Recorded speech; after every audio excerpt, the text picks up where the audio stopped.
नमस्कार, आप सभी का स्वागत डीडी न्यूज़ पर। आपके साथ मैं हूं मुकुल शर्मा। बताएंगे आपको दिन भर कौन सी खबरें रहीं सुर्खियों में, लेकिन सबसे पहले जल्दी से नजर डालते हैं हेडलाइंस पर। प्रधानमंत्री मोदी रविवार से 3 देशों की यात्रा पर साइप्रस, कनाडा और क्रोएशिया का करेंगे दौरा। कनाडा में G7 शिखर सम्मेलन में लेंगे हिस्सा।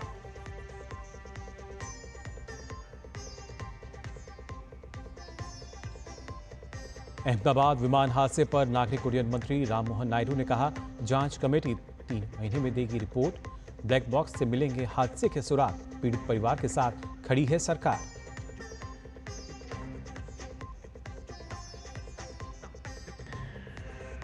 बिहार में गरमाया सियासी पारा। भाजपा ने लालू प्रसाद पर बाबा साहेब अंबेडकर के अपमान का लगाया आरोप। कहा, लालू प्रसाद ने दलित पिछड़ों का किया अपमान, मांगनी चाहिए माफी।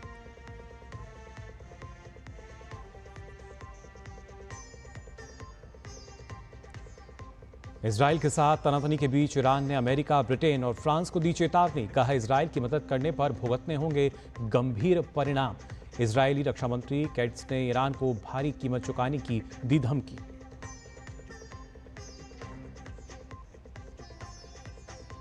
और दक्षिण अफ्रीका बना वर्ल्ड टेस्ट चैंपियन। 27 साल बाद आईसीसी ट्रॉफी की अपने नाम।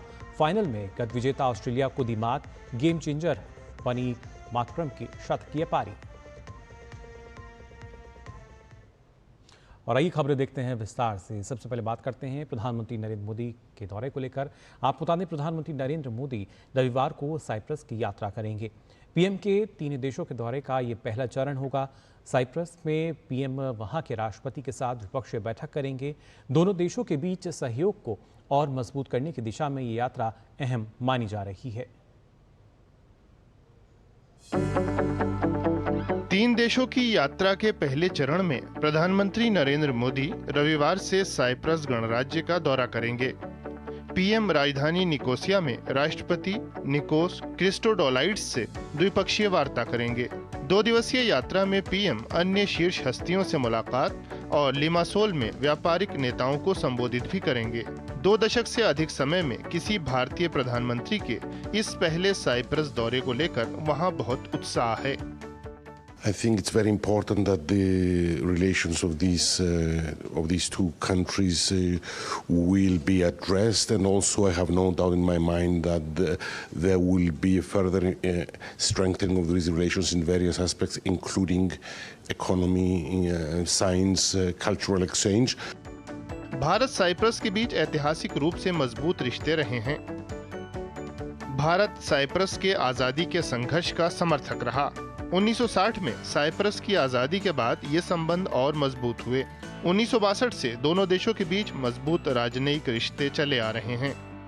1974 में तुर्की ने हमला कर साइप्रस के एक हिस्से को कब्जे में ले लिया। भारत इस समस्या को अंतर्राष्ट्रीय नियम कानूनों के अनुसार हल करने का समर्थक रहा है। साइप्रस की राजधानी निकोसिया एकमात्र राजधानी है जो 2 हिस्सों में बटी हुई है।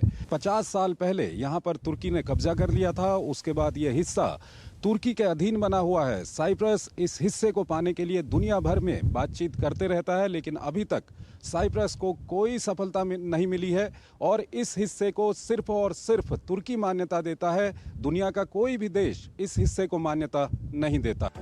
साइप्रस वैश्विक मंच पर भारत का मजबूत मित्र रहा है। यूएन सुरक्षा परिषद में भारत की स्थायी सदस्यता का साइप्रस ने हमेशा समर्थन किया। आतंक के खिलाफ भारत की लड़ाई में भी उसने लगातार समर्थन जताया है। वहीं व्यापारिक क्षेत्र में भी भारत साइप्रस सहयोग लगातार मजबूत होता आया है। रक्षा और सैन्य सहयोग समझौते ने द्विपक्षीय संबंधों को और मजबूती दी है। 2026 में साइप्रस यूरोपियन काउंसिल की अध्यक्षता संभालेगा। वहीं बदलते भू राजनीतिक परिप्रेक्ष्य में पीएम मोदी की साइप्रस यात्रा से आतंकवाद, हरित विकास और व्यापार जैसे क्षेत्रों में दोनों देशों के समान विचारों को और मजबूती मिलेगी। मेरे सहयोगी विमलेंदु पांडे और कैमरामैन सेंथिल और योगेश के साथ मैं Chandrashekhar Joshi, DD News, Cyprus. यूरोपीय देशों के लिए साइप्रस एक अहम देश है। भारत के संबंध में साइप्रस के साथ अगर देखा जाए तो ऐतिहासिक भी हैं, साथ ही राजनयिक भी हैं। साइप्रस में भारत के उच्चायुक्त मनीष से बातचीत की डीडी न्यूज़ के संवाददाता चंद्रशेखर जोशी ने। उन्होंने बताया कि 2 दशक बाद किसी भारतीय प्रधानमंत्री का होने वाला ये दौरा संबंधों को प्रगाढ़ बनाएगा। प्रधानमंत्री नरेंद्र मोदी साइप्रस की यात्रा पर आ रहे हैं और इसी पर बात करने के लिए मेरे साथ मौजूद हैं साइप्रस में भारत के उच्चायुक्त मनीष जी। उनसे हम बातचीत करेंगे। मनीष जी, प्रधानमंत्री यहाँ पर आ रहे हैं, क्या कुछ एजेंडा है? सबसे पहले तो डीडी न्यूज़ के देखने वालों को मेरा बहुत बहुत नमस्कार साइप्रस से, निकोसिया से। ये बहुत ही महत्वपूर्ण विजिट है और मेरे लिए बड़ी और सभी भारतीयों के लिए गर्व की बात है कि प्रधानमंत्री नरेंद्र मोदी जी यहाँ की यात्रा, पहली यात्रा होगी उनकी और पहली मुलाकात होगी यहाँ के राष्ट्रपति से। जहाँ तक भारत और साइप्रस का रिश्ता है बहुत ही पुराना है, 3500 साल पुराना अगर उस पर शोध किया जाए ब्रॉन्ज एज से। और जब हम इंडिपेंडेंस की बात करें, कॉलोनियलिज्म की बात करें, तो सब साथ ही स्ट्रगल किए हैं।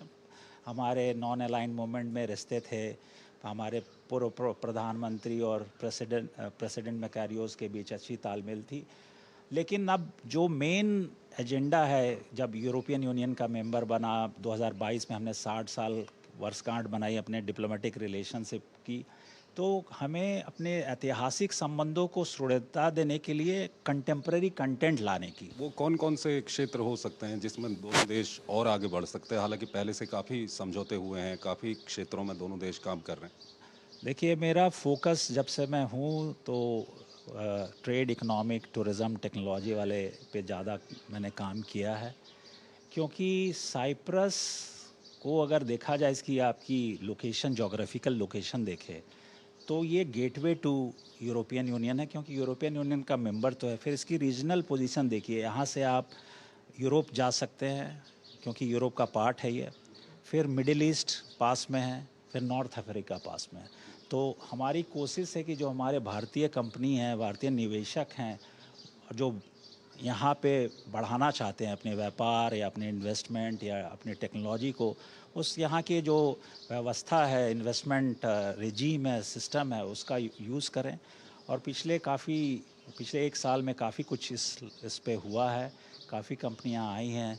आप लोगों ने देखा ही भी होगा ये कि ट्राइलैटरल कोऑपरेशन, हमारे चैम्बर हैं भारत के, इंडियन चैम्बर ऑफ कॉमर्स या ग्रीस के या साइप्रस के, इन्होंने तीनों मिलके एक India Greece Cyprus investment and forum बनाया है, जिसका लॉन्च हुआ था पिछले साल। लेकिन उससे काफ़ी कंपनियां यहाँ आ रही हैं और काफ़ी नए रिज़ल्ट आने वाले हैं। तो साइप्रस से हमें काफ़ी फॉरेन डायरेक्ट इन्वेस्टमेंट मिलता है भारत को, और ये टॉप 10 देश है वो दुनिया में जिससे फॉरेन डायरेक्ट इन्वेस्टमेंट जाता है। ट्रेड 130 से 150 के मिलियन के बीच में रहती है। छोटा देश है, 1 मिलियन से कम लोग हैं, तो ट्रेड, लेकिन कुछ पोटेंशियल हमने आइडेंटिफाई किए हैं कि फार्मास्यूटिकल्स हो या कंस्ट्रक्शन मटेरियल हो, जहाँ पे हमारी स्ट्रेंथ है उसको हम आगे बढ़ाएंगे।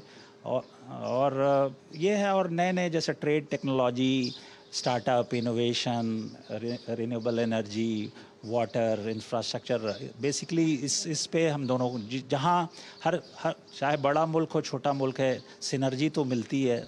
इनकी स्ट्रेंथ है, हमारी इनकी मार्केट काफ़ी बड़ी है, तो विन विन सिचुएशन है। अगर मैं बोलूँ तो सिनर्जी अच्छी है, मीटिंग ऑफ माइंड्स अच्छी है, इंस्टीट्यूशनल पार्टनर अच्छे हैं, तो काफ़ी अच्छा रिजल्ट आएगा ट्रेड, टेक्नोलॉजी और टूरिज़्म में। सर, इसके अलावा अगर हम साइप्रस को देखें तो साइप्रस आतंकवाद के मुद्दे पे और उसके अलावा यूएन सिक्योरिटी काउंसिल में भारत की परमानेंट मेंबरशिप और दूसरे जो इंटरनेशनल मंच हैं वहाँ पर भारत की मजबूत दावेदारी का समर्थन करते रहा है। तो इसको लेके दोनों देशों के संबंधों को आप किस तरह से देखते हैं?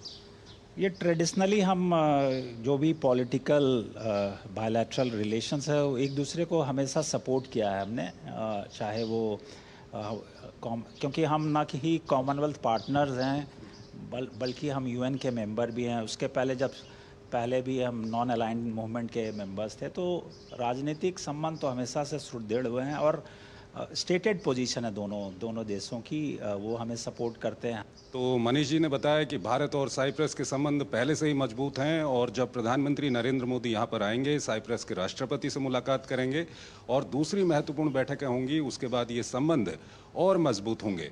कैमरामैन योगेश के साथ मैं Chandrashekhar Joshi, DD News, Cyprus.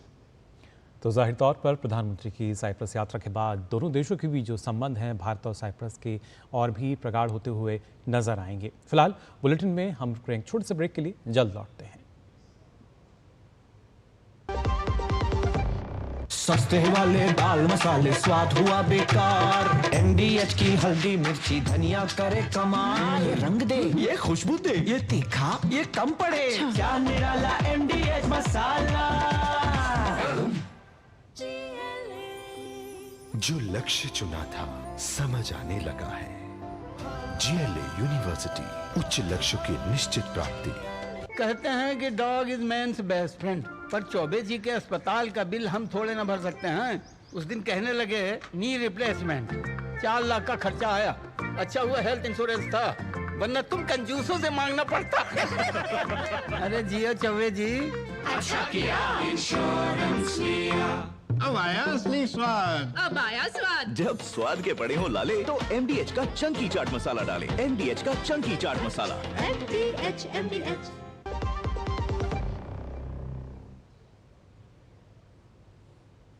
Break के बाद आप सभी का एक बार फिर स्वागत। डीडी न्यूज़ पर आइए खबरों में आगे बढ़ते हैं। केंद्र सरकार ने एयर इंडिया की फ्लाइट AI 171 की दुर्घटना की जांच के लिए एक उच्च स्तरीय समिति गठित की है। ये समिति दुर्घटना के पीछे के कारणों का तो पता लगाएगी ही और भविष्य में ऐसी दुर्घटनाओं को रोकने के लिए नीतियों और सुरक्षा दिशा निर्देशों को बेहतर बनाने के तरीके भी सुझाएगी।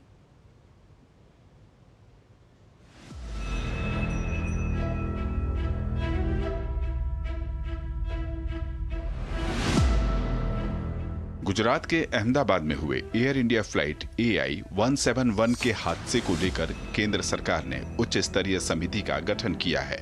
नागरिक उड्डयन मंत्री राम मोहन नायडू ने शनिवार को बताया कि सरकार ने इस हादसे की गहन जांच के लिए एक हाई लेवल कमेटी गठित की है, जो 3 महीने में रिपोर्ट सौंपेगी। The AIB team believes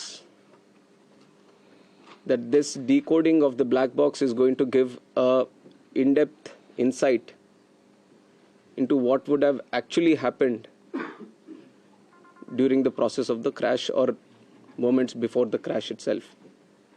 So we are also eagerly waiting for what the results or the report is going to be once the AIB goes through its full investigation. उड्डयन मंत्रालय ने बताया कि विमान का ब्लैक बॉक्स मिल गया है और उसकी जांच की जा रही है। स्टैंडर्ड ऑपरेटिंग प्रोसीजर के अनुसार हमारा जो एयरक्राफ्ट एक्सीडेंट इन्वेस्टिगेशन ब्यूरो है ने उसी दिन विमान दुर्घटनाओं और घटनाओं की जांच नियम 2017 के तहत के अनुसार जांच शुरू कर दिया गया है और यह एक मल्टीडिसिप्लिनरी टीम है और पूरा घटना स्थल को सुरक्षित कर लिया गया है। हमारा फ्लाइट डेटा रिकॉर्डर, जिसको ब्लैक बॉक्स के नाम से भी जाना जाता है, वो मिल गया है। इन्वेस्टिगेशन पूरी तरीके से स्मूथली चल रहा है। उधर गुजरात के गृह मंत्री हर्ष सांघवी ने बताया कि गांधीनगर में गृह विभाग के उच्च अधिकारियों के साथ फॉरेंसिक साइंस लेबोरेटरी में एक बैठक का आयोजन हुआ है। उन्होंने बताया कि फॉरेंसिक साइंस की टीम लगातार विमान हादसे के पीड़ित सभी परिवारों के DNA सैंपलिंग का काम कर रही है। गुजरात के गांधीनगर में फॉरेंसिक साइंस लेबोरेटरी के निदेशक HP सांघवी ने बताया कि 36 विशेषज्ञों की टीम इस काम के लिए तैनात की गई है। फॉरेंसिक साइंस की पूरे गुजरात की टीम जो पिछले 2 रातों से सोए बिना रात दिन एक करके जल्द से जल्द सभी परिवारों के DNA मैच के लिए काम कर रही है। कुल मिला के भारत सरकार से भी बहुत बड़ी संख्या में फॉरेंसिक एक्सपर्ट्स की मदद यहाँ पे भेजी गई है। ये परीक्षण जो हो रहा है उसमें 36 से 48 घंटे की संभावना मतलब समय लगता है और उसकी वजह से एक सैंपल में आपको ज़्यादा मतलब टाइम लगता है, लेकिन अभी वो बैच वाइज चल रहा है। अभी जो हमें इन्फॉर्मेशन मिल रही है उस हिसाब से उनको पार्थिव देह को देने की प्रक्रिया भी शुरू हो चुकी है। अहमदाबाद विमान हादसे में मारे गए लोगों के परिजनों के डीएनए सैंपल का काम तेजी के साथ चल रहा है।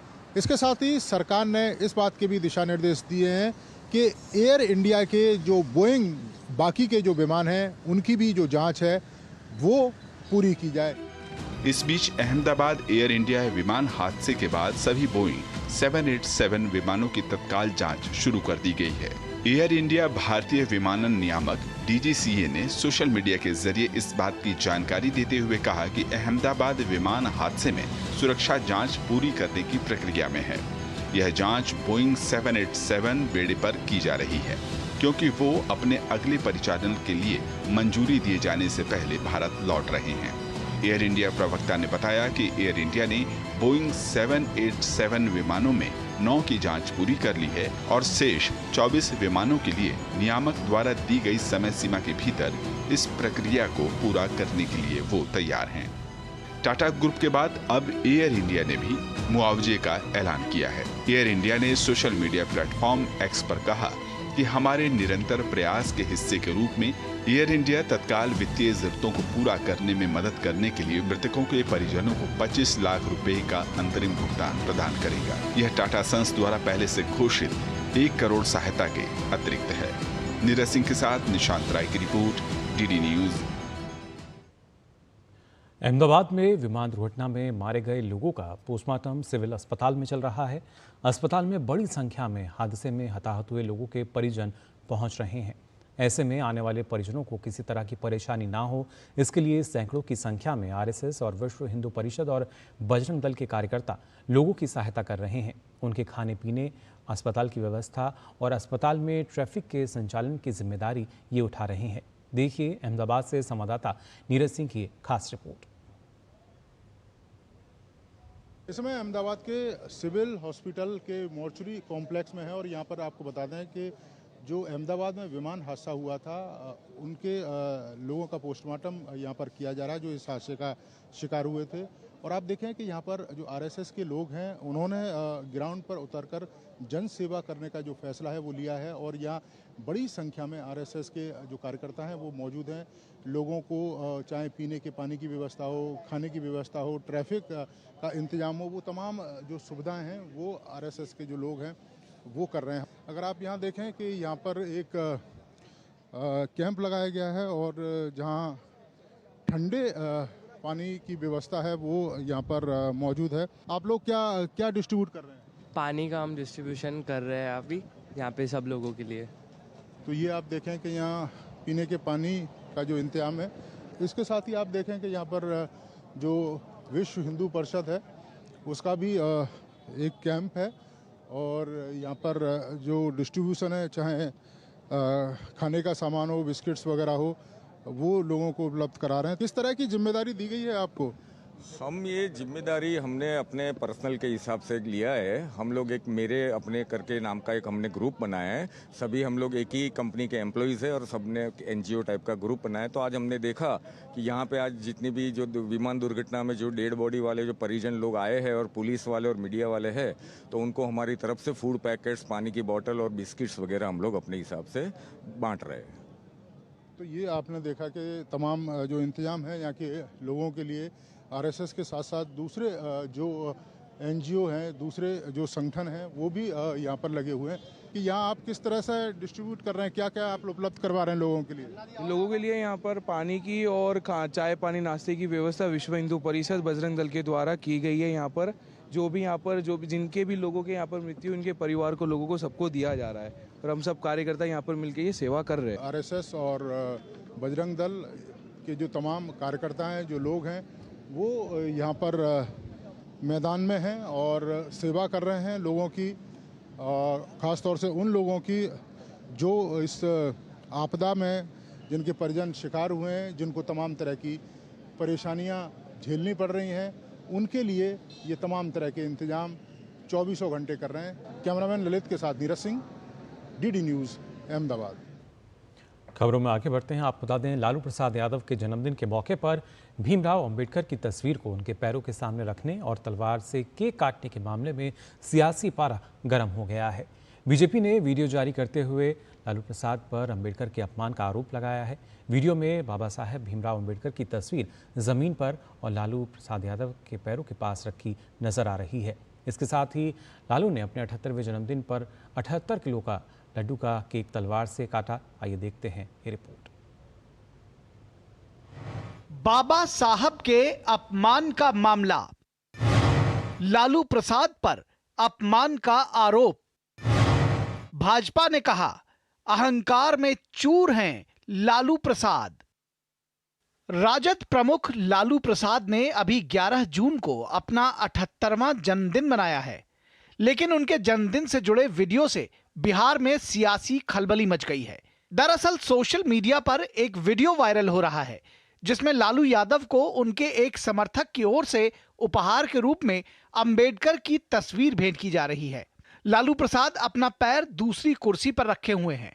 शुभचिंतक लालू प्रसाद को जब तस्वीर भेंट करता है तो तस्वीर उस कुर्सी के बगल में ही रखकर फोटो क्लिक करवाता है जिस कुर्सी पर लालू प्रसाद पैर रखे हुए हैं। इस दौरान लालू तस्वीर को हाथ भी नहीं लगाते या कुछ बोलते भी नहीं है। इस मामले में बिहार के उप मुख्यमंत्री सम्राट चौधरी ने लालू प्रसाद पर तीखा हमला बोला है।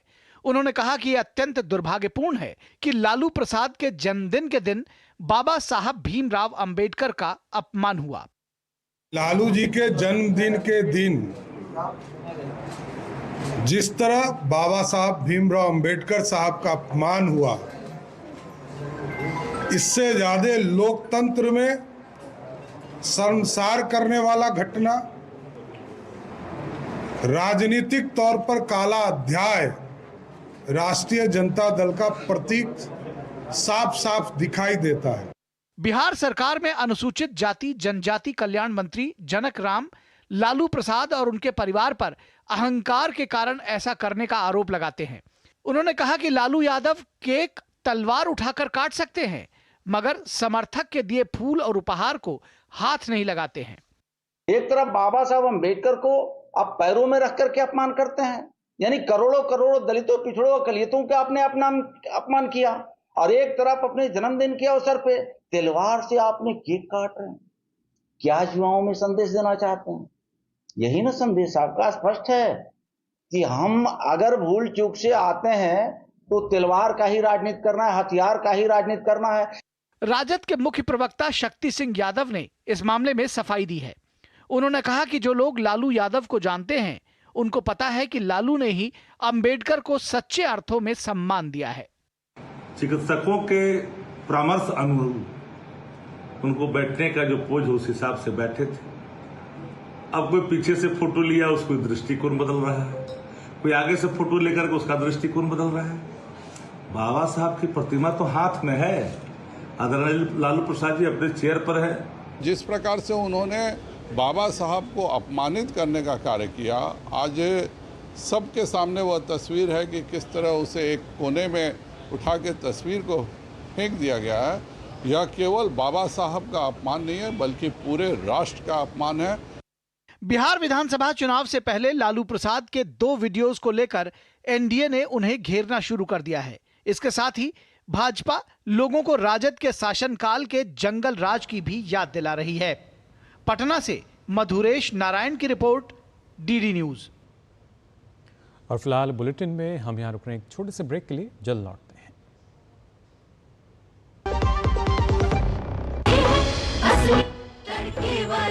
ये तो बड़ी समझदार, बड़ी होशियार, सही टेस्ट का असली test MDH ginger garlic paste. जो लक्ष्य चुना था समझ आने लगा है। जीएलए यूनिवर्सिटी, उच्च लक्ष्यों की निश्चित प्राप्ति। ब्रेक के बाद आप सभी का एक बार फिर स्वागत डीडी न्यूज पर। आइए खबरों में आगे बढ़ते हैं। ईरान और इजराइल के बीच संघर्ष बढ़ता जा रहा है। ईरान ने पलटवार करते हुए बीती रात इजराइल पर बड़े पैमाने पर बैलिस्टिक मिसाइलें दागी, जिससे इजराइल के रिहायशी इलाकों में काफ़ी नुकसान पहुंचा और साथ ही 3 लोगों की मौत भी हुई है। इस बीच इजराइल के रक्षा मंत्री ने चेतावनी देते हुए कहा है कि अगर ईरान इजरायली नागरिकों पर मिसाइलें दागता रहा तो तेहरान में भारी नुकसान होगा।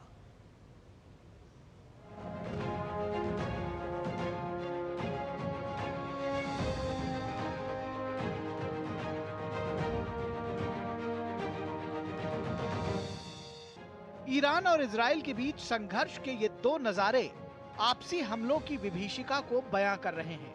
कई मंजिलों की ये आलीशान इमारतें अब मलबे के ढेर में तब्दील हो चुकी हैं और टकराव बढ़ता ही जा रहा है। दोनों तरफ से जानमाल की काफी हानि हो रही है। इजराइल और ईरान के बीच तनाव चरम पर है। ईरानी समाचार एजेंसी ने शनिवार को उत्तर पश्चिमी तबरीज रिफाइनरी के पास एक इजरायली हमले की खबर दी है। इससे पहले ईरान ने बड़ा पलटवार करते हुए बीती रात इजराइल पर बड़े पैमाने पर बैलिस्टिक मिसाइलों से हमला किया। ईरानी मीडिया के मुताबिक 100 से ज्यादा मिसाइलें इजराइल के विभिन्न शहरों की तरफ दागी गईं, जिसके बाद तेल अवीव और यरूशलेम में विस्फोटों की आवाज सुनी गई। इजरायली अधिकारियों के मुताबिक हमलों में 3 लोग मारे गए हैं और दर्जनों घायल हुए हैं, जबकि कई इमारतें और वाहन भी क्षतिग्रस्त हो गए हैं। बचाव दल ने इमारतों में फंसे लोगों को बाहर निकाला।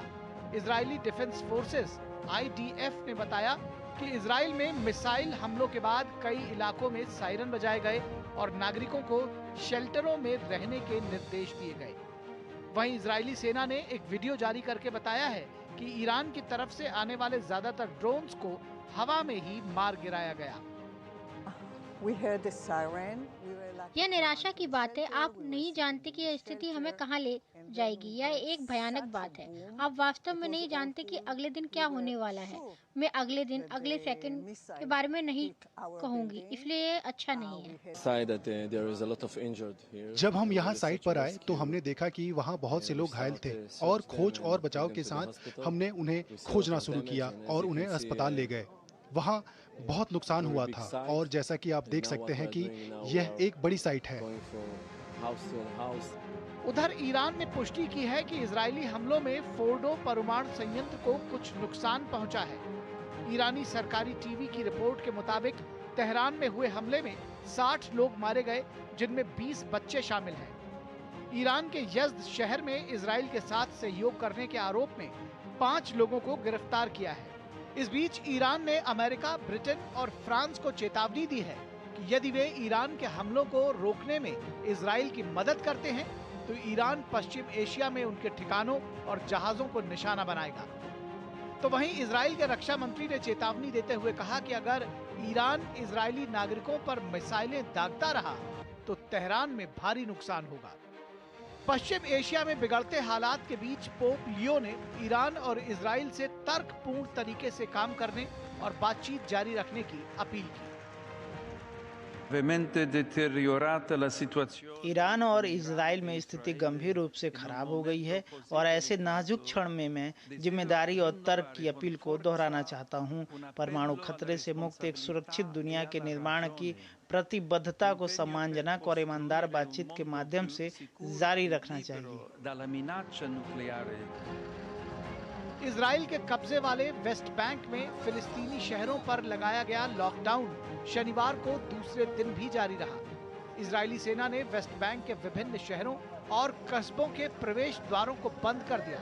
हालांकि फिलिस्तीनियों ने बंद होने पर चिंता व्यक्त की। इस बीच इजराइल और ईरान के बीच जारी संघर्ष के कारण अगले हफ्ते प्रस्तावित संयुक्त राष्ट्र के एक महत्वपूर्ण सम्मेलन को स्थगित कर दिया गया है। इजराइल और फिलिस्तीन के लिए द्विराष्ट्र समाधान पर इस सम्मेलन का आयोजन किया जाना था। फ्रांस और सऊदी अरब को इस सम्मेलन की सह अध्यक्षता करनी थी। Bureau report, DD news. तो फिलहाल के लिए इस बुलेटिन में बस इतना ही, लेकिन देश और दुनिया की तमाम खबरों के लिए आप देखते रहिए DD न्यूज।